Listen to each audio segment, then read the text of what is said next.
The last couple years have been hard on many for numerous reasons. Together, we've witnessed insurmountable damages brought on by a global pandemic and had our lives altered in more ways than we know. But the last 24 months has also shown us what standing against racial inequality and bigotry looks like.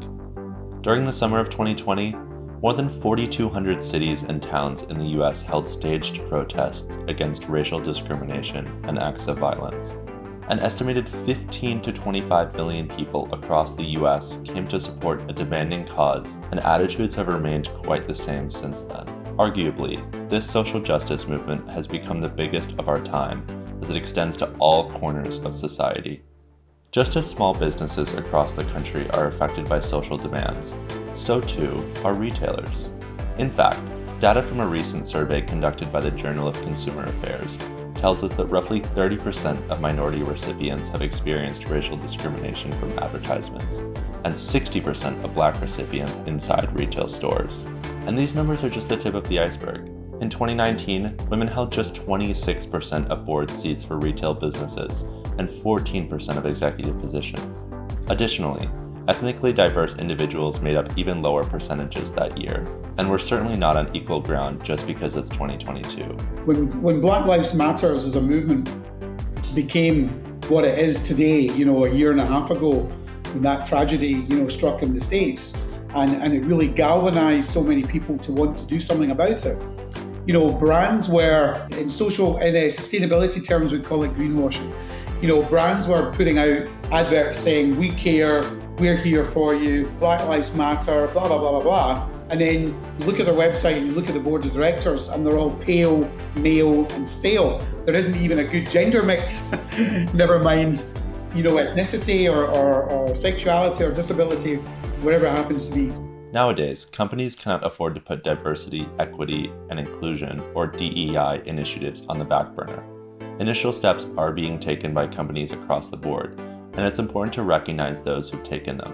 Target, for example, recently added size-inclusive mannequins that come in sizes 4, 10, and 16 to advertise their activewear brand All in Motion. That's resulted in a whopping $1 billion in sales in the brand's first year. Athleta went even further, and besides training its staff about more inclusive sizing, created a new type of mannequin that better conforms to today's body types. The company's dresses now come in multiple sizes, and the team showcases diverse hairstyles, body features, and lifestyles that help customers see themselves represented around every store. Another magnificent example of a positive change is the launch of the cosmetics company, Fenty Beauty. Its team launched in an unprecedented 1,600 stores across 17 countries in one day, all while prepping to ship directly to 137 countries. To do so, the brand had to represent all women around the globe by taking steps as simple as creating a foundation in 40 shades, including the lightest to darkest skin tones. The same values appear in their marketing, as seen in its first social media repost of a Muslim woman wearing a hijab and using the product. When it came down to it, the team actually engaged with customers from all over the world. The response to these initiatives was, to say the least, groundbreaking. In the first year of business, Fenty Beauty surpassed all sales expectations and was named one of Time magazine's best inventions of 2017. Furthermore, it created a wave of change known as the Fenty effect in the beauty industry by setting an example of diversity and inclusivity. But companies aren't the only entities that can either stand in the way of or act as catalysts for change. As of October 2021, 2 out of 3 Americans said that their social values determine their shopping choices, according to a recent McKinsey & Company survey.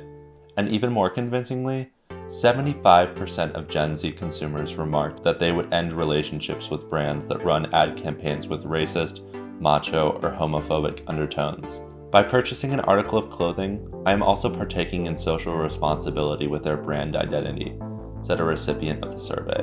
On face value, consumers can tell fairly easily whether or not a business is taking their needs seriously. Given that any retail business, Gen Zs and millennials, are either their customers of today, or they'll certainly be their customers of tomorrow.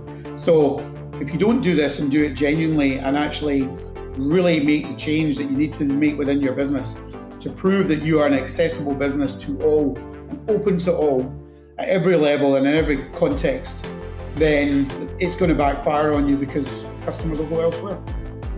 And that has an enormous effect on a company's sales, too, as brands experience losses and backlash when they're not able to act in alignment with the wishes of the modern consumer, whether they're Gen Z, millennials, or even alphas. Going forward, retailers should be asking themselves how they can act as an agent for change. They must leverage their know-how, relationships, resources, and products to create a force for good in our society. And for those teams who are working in stores across the country, creating an inviting company culture that boasts diversity, equity, and inclusivity means putting stepping stones in place from the top down. You can't show up anymore and say things or act in a certain way that just doesn't include everybody on the team. One of the things I always say to leaders, though, is to create that, you have to create a safe space, right? And that could be just showing up and saying something like, I give you permission today to say whatever's on your mind, and I'm not going to judge you for it. And that's a very different conversation. We weren't saying that 10 years ago. ED&I, equity, diversity, and inclusion, or just take the D&I component of that. At the end of the day, if you yourself as an organization don't have a board of directors, don't have an executive team, a senior management team, and a workforce that reflect the nature of the customers that you're trying to sell to and serve, how can you possibly expect to do the best job that you can, right? Because you will not have the empathy and the understanding of what those diverse communities' requirements are. Before we can make assumptions, we can recognize that the leaders of the companies we've discussed can't turn culture on its head in a few days. However, building a foundation grounded in today's most pressing social movements requires thoughtful planning and short-term actions. Even if the path to change is long and pledges are hard to meet, retailers can win over new customers and their team members by holding themselves accountable and being transparent about their promises. Thanks for watching. To learn more about what companies are doing to create change, click the link below, and don't forget to subscribe to our channel and let us know in the comments what you think of these initiatives.